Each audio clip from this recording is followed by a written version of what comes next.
ভাই, ও ভাই। জি ভাই বলেন। নামেন ভাই, কথা আছে। না। আরে ভাই, কেউ নাই এখানে, নামেন, কিছু পার্সোনাল কথা আছে। আচ্ছা।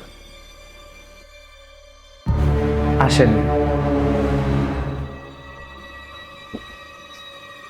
আচ্ছা ভাইয়া, আপনাদের না আরো ভয়ানক রূপে ফিরে আসার কথা ছিল, কবে আসবেন?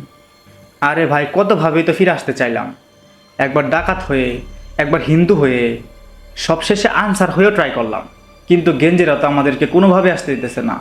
তো এখন পরবর্তী প্ল্যান কি? মানে পরের বার কী রূপে ফিরে আসার কথা ভাবতেছেন? জানি না, আব্বার সাথে কথা বলে দেখা লাগবো। হিজড়া রূপে ট্রাই করতে পারেন। আরে ভাই, কি বলেন এইসব? হিজড়াদের একটা মান সম্মান আছে, ওদের রূপ নেওয়া তো আমাদের মানায় না। হ্যাঁ, এটা ঠিক বলছেন। তাইলে কি হইবেন? দেখি, শুয়োর বা এই ধরনের কিছু হওয়া যায় নাকি। ও, ঠিক আছে ভাইয়া, সাবধান থাকবেন। এখন তাইলে আমি করতে যাই আবার। হুম, ঠিক আছে।